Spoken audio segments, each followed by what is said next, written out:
Today we live in a world that's witnessing the rise of new powers. Is power headed into the hands of the Global South? The rise of the Global South. The rise of the Global South. In the Global South. They have done something that very few people expected they would do.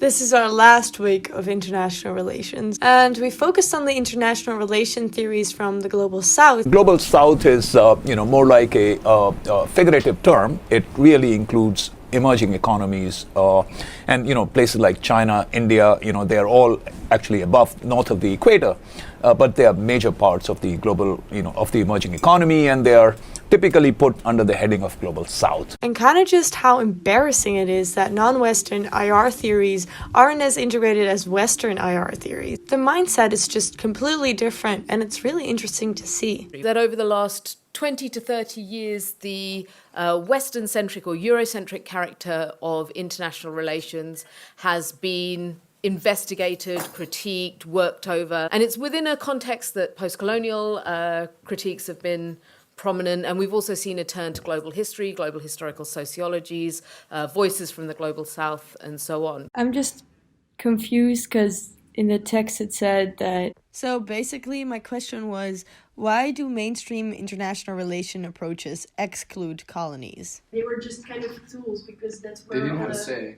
They were like regions of Britain and France. So And the answer that was given was that mainstream international relation theories did not focus on colonies, as these were not considered great powers, and thus they thought that they couldn't influence the international relations or the international system.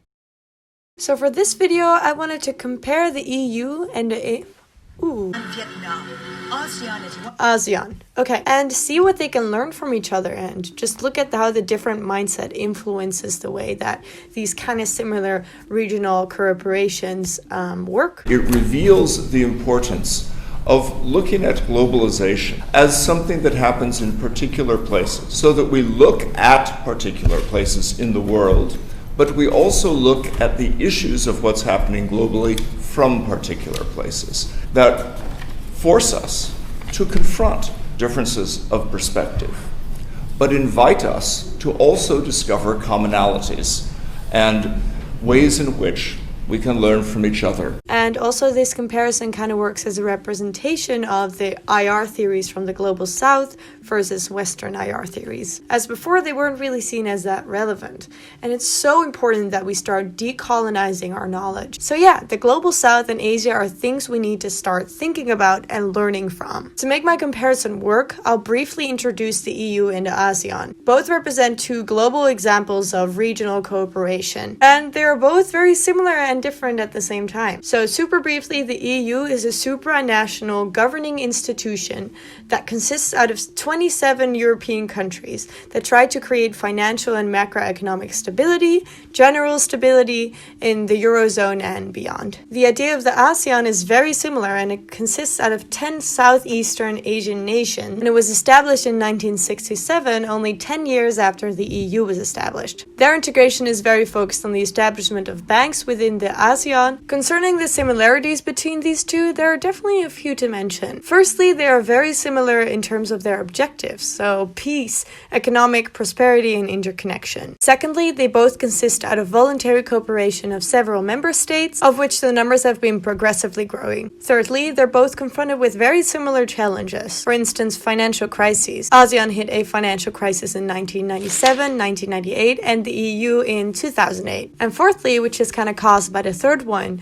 they have very similar developments. So now to move on to the differences between the EU and the ASEAN. There are a few things that are fundamentally different between them. For instance, their general working methods, where the EU went through a deep integration model, where member states are sharing sovereignty in specific areas, while the ASEAN relies on voluntary cooperation with consensus and consultation as a method. It would make sense that the EU and the ASEAN operate on completely different levels, as they have completely different cultures and thus perspectives, which we can see in the IR theories that they both represent. I mean, they also differ in experience and their position in the world and their wealth. which does influence what the best methods are to work with. So a key difference is that the ASEAN is very based off on voluntary cooperation and consultation, while the EU is mostly based on legally binding rules. So the nature and the ambition of cooperation is very different, and the process of decision making is also very different. So I've chosen 4 things that the ASEAN can learn from the EU. Firstly, come up with their own currency, as the EU has the euro that every country uses within the ASEAN. Because the financial crisis, which I talked about before in 1997, 1998, was caused by them being so dependent of the US dollar. Which also brings me to the second point, which is that a strong regional identity is really important for a good regional cooperation. And one shared currency could definitely help improve the regional identity. But also maybe they could enforce some of the legally binding rules that the EU has set up. For instance, they could look into the free movements of persons, which right now is seen as unacceptable because of political reasons, because the degree of migration within Asia calls for a lot of unskilled people. But I do think that a strong regional identity is very important for good regional cooperation, and I think that free movements of persons really helps with this. The third thing that they could learn also kind of links back to the legally binding rules, as right now small countries within the ASEAN have no other aim than limiting attempts to impose more rules or to integrate. And these informal relations that are not bound by any legal rules are coupled with the worry of losing face, and they're coupled with free riders, so countries that don't necessarily add anything to the regional cooperation. And the fourth thing that they could learn is that for now they allow other countries to join very quickly, while the EU has some certain tasks that they have to kind of prove themselves before they can be part of the EU, which makes integration with new member states a lot easier. So, to move on to what the EU can learn from ASEAN. So the first thing they can learn kind of links back to all the legal rules that exist within the EU,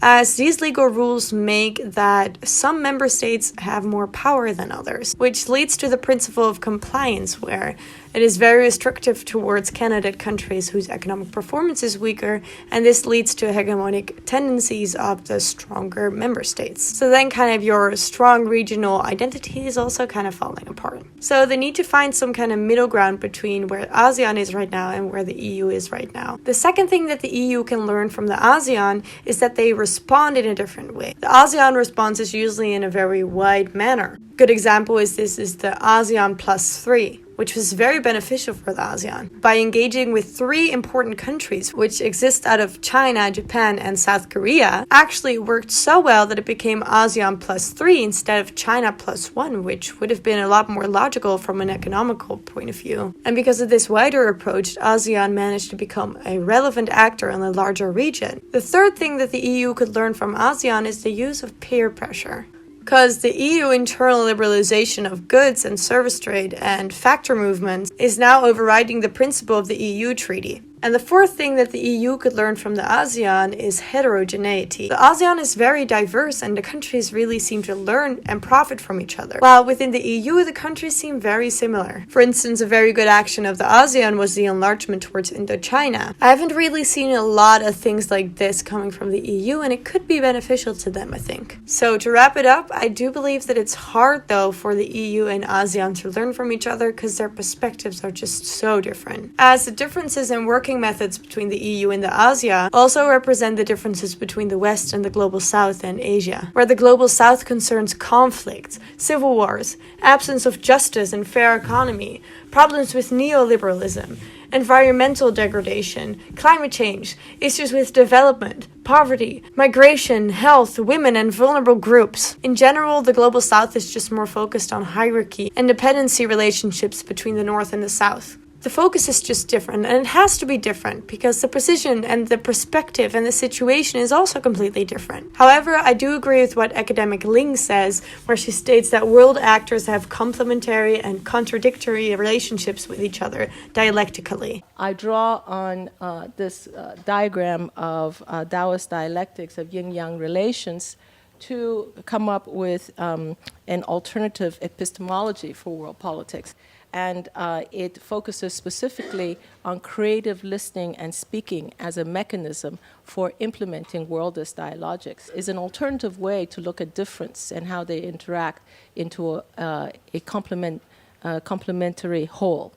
Even though the EU and the ASEAN are very different in operating, they should be. And it doesn't mean that one is better than the other, as they can learn from each other and they can support each other. Each player and actor matters, and they all contribute to how the world works. There are multiple ways of living, being, and operating. Wait a minute.